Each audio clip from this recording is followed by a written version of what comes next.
नमस्कार साथियों। तो कैसे हैं आप सभी। होपफुली आप लोग बहुत बढ़िया होंगे, स्वस्थ होंगे, मस्त होंगे। तो साथियों, आपका अपने प्यारे से चैनल एपीबी राज सर में स्वागत है। मैं हूं राज। तो साथियों, आज की क्लास में हम पढ़ेंगे कक्षा 12 का, क्लास 12 का बहुत ही इम्पोर्टेंट चैप्टर जो है फ्लामिंगो में जो प्रोज का सेक्शन है।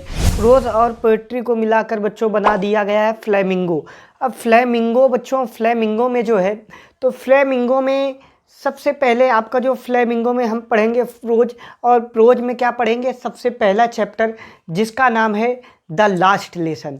इसकी आज मैं आपको समरी बताऊंगा। हर चीज़ आपको इस समरी से समझ में आ जाएगी, और जो इम्पोर्टेंट क्वेश्चन है वो समरी में ही मैं आपको समराइज़ करता रहूँगा कि ये यहाँ पर ज़्यादा इंपॉर्टेंट, फिर इसके क्वेश्चन आंसर हम लोग पढ़ेंगे।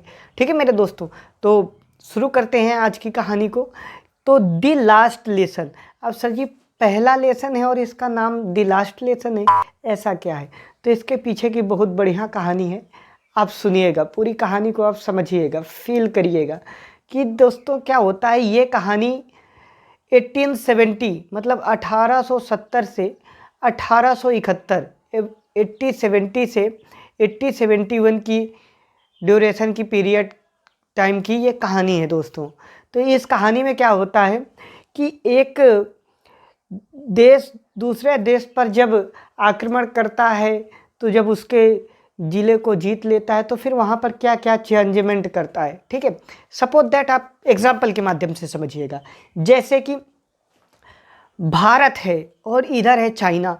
अब ये दोनों देश आपस में युद्ध कर रहे हैं। तो भारत का जो है, चाइना ने कुछ पार्ट मतलब कुछ राज्यों में अटैक किया, और उन राज्यों में कुछ, जैसे 2 ज़िले हैं, 2 ज़िलों को उन्होंने जीत लिया। तो वहाँ पर वो अपनी हुकूमत चलाने लगेंगे, और वहाँ पर वो जैसे कि उनका जो सब्जेक्ट है, जैसे वहाँ पे जो हम लोगों की मातृभाषा हिंदी है, तो वो लोग अपना दूसरी चलाने लगेंगे, अपनी चाइनीज़ चलाने लगेंगे। तो ये मतलब है, तो फिर हम लोगों को उस दिन, जिस दिन फिर हमें अपनी मातृभाषा का पता चलेगा कि अपने देश से प्रेम क्या होता है।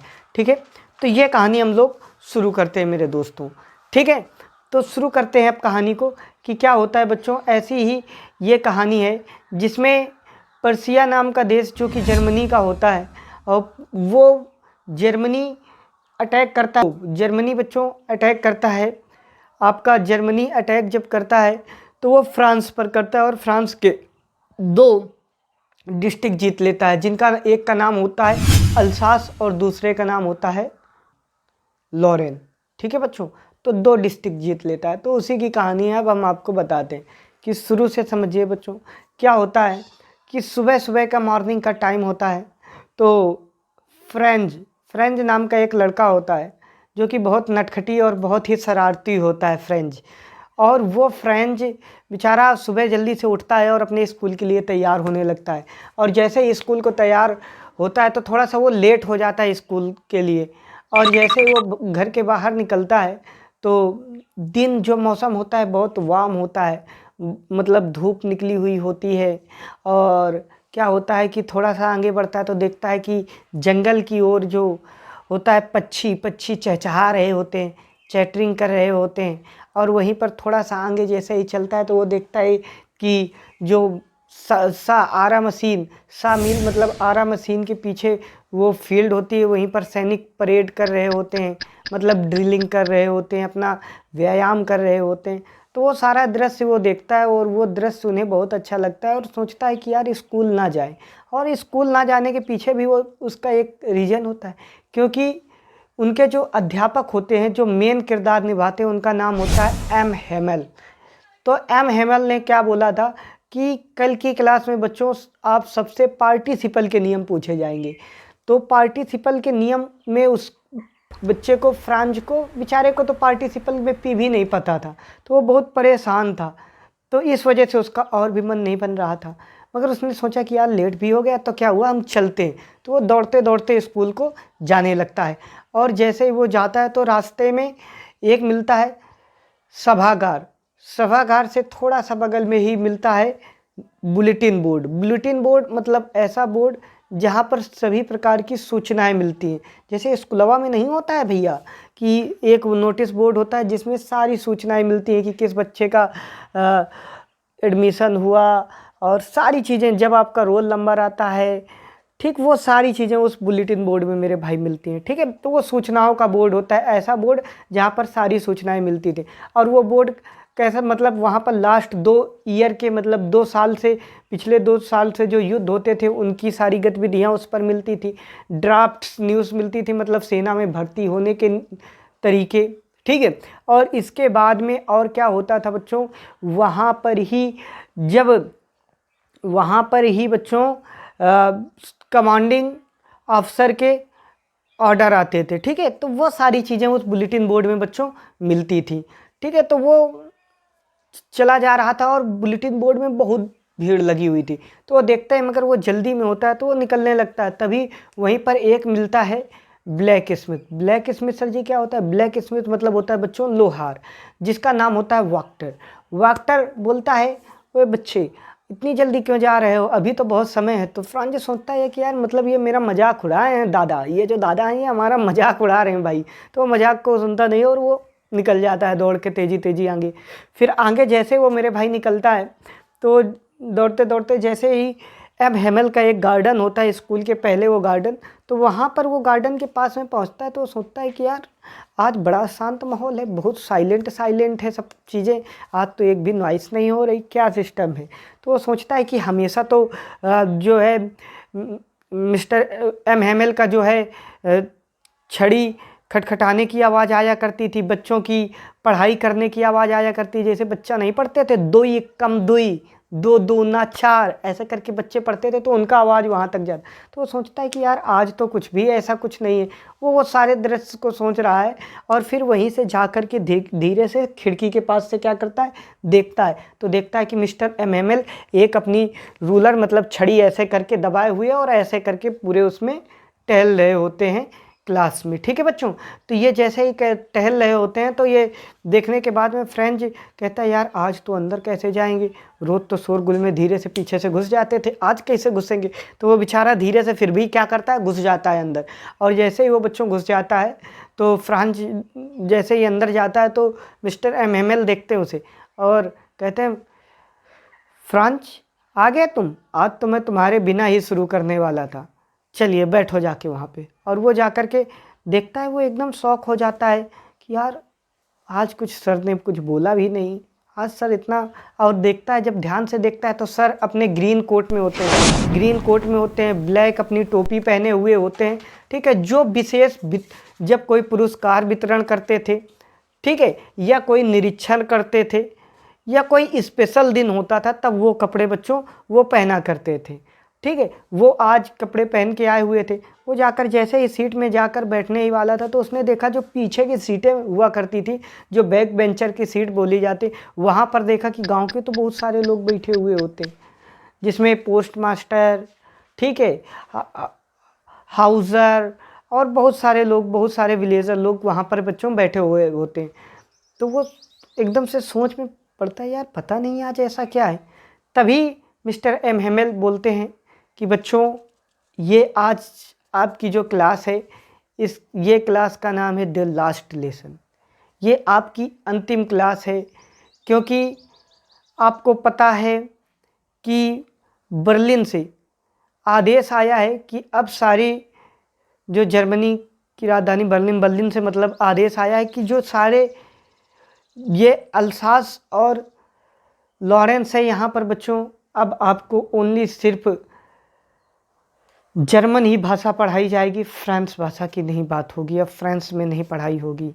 और ये मेरा लास्ट दिन है, इसके बाद फ्रांस जर्मन से टीचर आएंगे, वो अपना पढ़ाएंगे, वो सारी चीज़ें बताते हैं।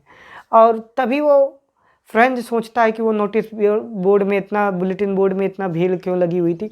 तब वो सारे दृश्य को बच्चों याद करता है और तभी वो सोचता है कि ये जो 40 साल वो लगातार एम हेमल कार्य करते हैं, कितने वर्ष, 14 ईयर, 40 वर्ष लगातार निष्ठा के साथ में काम करते हैं, उन्हीं को विदाई देने के लिए ही गांव के पीछे जो लोग बैठे हुए थे वो आए हुए थे, विलेजर्स लोग, पोस्ट मास्टर, हाउसर, ये सारे लोग आए हुए थे। ठीक है बच्चों, तो ये चीज़ें थी। ठीक है, आगे फिर क्या होता है बच्चों कि जैसे ही वो ये सारी चीज़ें करते हैं तो वो इसी चीज़ में सोच ही रहा होता है। फिर धीरे से वो मिस्टर एम हेमेल पढ़ाई शुरू करते हैं, बच्चों को पढ़ाते हैं। सबसे पहले पार्टिसिपल के कुछ नियम वगैरह पूछते हैं और वो सुना भी नहीं पाता तो उसे कुछ नहीं कहते हैं, फ्रेंच नहीं सुना पाता तो उसे बैठाल देते हैं। और सारी चीज़ों को ऐसे वो करके सब जैसे ही आगे का लेसन शुरू करते हैं, पढ़ाते हैं बच्चों को, तो उसे आज सब कुछ समझ में आ रहा था। पीछे के जो गांव के लोग थे, जो सब बैठे हुए थे, जो विलाजर्स लोग, उन लोगों के पास में एक प्राइमरी पुस्तक थी। प्राइमरी पुस्तक मतलब वर्णमाला की पुस्तक थी। तो वर्णमाला की प्राइमरी, उनके पास प्राइमर की बुक थी। ठीक है बच्चों, तो वही सारे लोग पढ़ते हैं और बहुत सारे लोग ध्यानपूर्वक पढ़ रहे थे और एम हेमेल ऐसा पढ़ा रहे थे कि शायद आज तक उन्होंने ऐसा ना पढ़ाया हो। तो इतना मन चित्त से सारे बच्चे पढ़ रहे थे और इतना ध्यान से पढ़ रहे थे कि आज तो एक भी आवाज़ नहीं थी, क्योंकि जब भी क्लास में कहीं कोई भौरा आ जाता, कुछ भी आ जाता, तो बच्चे उसको मारने लगते थे और वो करने लगते थे, मेज बजाने लगते थे, काफ़ी चीज़ें करते थे, मगर आज कोई भी कुछ नहीं बोल रहा था। और जो फ्रांज था वो कहीं ना कहीं मन में अपने आप में दुखी था। वो सारे दृश्य याद कर रहा था कि अगर काश मैं पढ़ लेता, मैं पढ़ाई नहीं किया करता था, जा कर के अंडों को निकाल लिया करता था उनके घोंसलों से, ये सब फ्रेंच किया करता था, नदियों के किनारे स्लाइडिंग किया करता था, सरका करता था। ये सारे वो दृश्य याद करता है कि काश अपनी भाषा, फ्रेंच भाषा तो कम से कम सीख ही जाता, अभी तो मैंने कुछ भी नहीं सीखा है। तो वो सारे दृश्य को याद करता है। फिर क्या होता है, मिस्टर एम हेमेल उन लोगों को राइटिंग के लिए कुछ देते हैं। फिर राइटिंग कराने के बाद में वहीं पर कुछ कबूतर भी बैठे होते हैं, जो छत पर बैठे होते हैं, आज वो बोल रहे होते हैं। तभी बच्चों मिस्टर एम हेमेल क्या करते हैं, आगे से अपनी राइटिंग लिखने के लिए बच्चों को देते हैं। राइटिंग लिखने के बाद में फिर कहते हैं कि अब हम आप लोगों को क्या पढ़ाएंगे। राइटिंग कराने के बाद में बता रहे थे कि अब हम आपको हिस्ट्री पढ़ाएंगे, हिस्ट्री, इतिहास पढ़ाई जाएगी आपको। फिर इसके बाद में वो बेचारे इतिहास को पढ़ाई शुरू करते हैं, ये सारी चीज़ें। और वो कुर्सी में जैसे ही वो खड़े होते हैं तो मानो कि उनका चेहरा एकदम पीला हो गया हो। ठीक है, तो उनका चेहरा पेल, PALE, पेल मतलब पीला जैसा पड़ गया हो, ऐसा उनका चेहरा लग रहा था बच्चों। किसका? एम हेमेल का। ठीक है बच्चों, तो वो सारी चीज़ें मिस्टर एम हेमेल क्या कहते हैं कि अगर हम लोग अपनी भाषा नहीं सीख पाए तो उसके पीछे का एक कारण ये है कि बच्चों के जो पेरेंट्स होते हैं उनको ब्लेम करते हैं कि वो थोड़े से पैसे के लिए बच्चों को फार्मिंग, खेती करने के लिए भेज देते थे और इसके बाद आरा मशीन सा मिल में भेज देते थे, मिल में काम करने के लिए भेज देते थे। और माता पिता को तो दोषी करते हैं, पेरेंट्स को दोषी करने के बाद में खुद को भी ब्लेम करते हैं कि मैं भी इसके लिए दोषी हूँ। मैं भी बच्चों से लिए बोल देता हूँ कि मेरे फूलों में, मेरे जो गार्डन है उस पर आप फूलों में मेरे पानी डालाओ, ठीक है, वाटरिंग कर दो।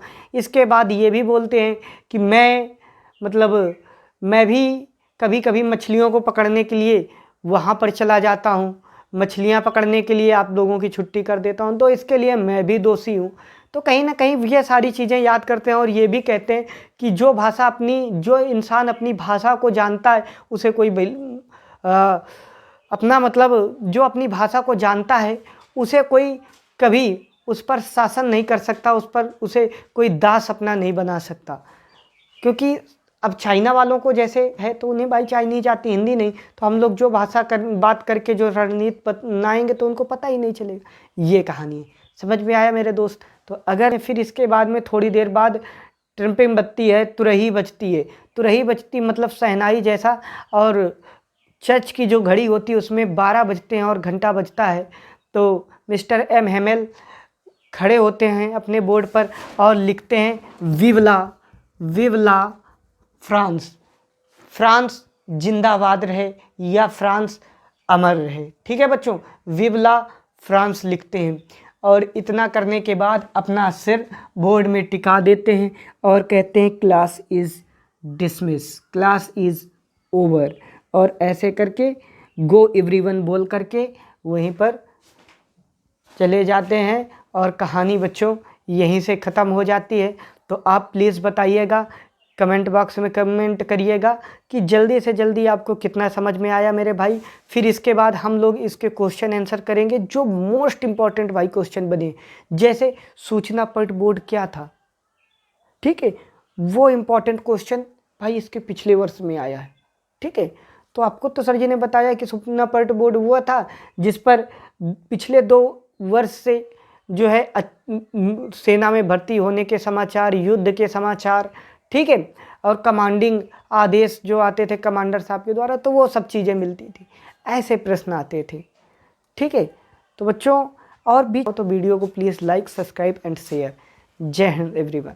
और अगर आपको इसके जो MCQs हैं और इसके बाद में जो इसके मोस्ट इम्पॉर्टेंट शॉर्ट क्वेश्चन है, लॉन्ग क्वेश्चन है चाहिए, तो प्लीज़ कमेंट करिएगा कमेंट बॉक्स में, मैं सारा वीडियो बना दूंगा। ठीक है दोस्तों।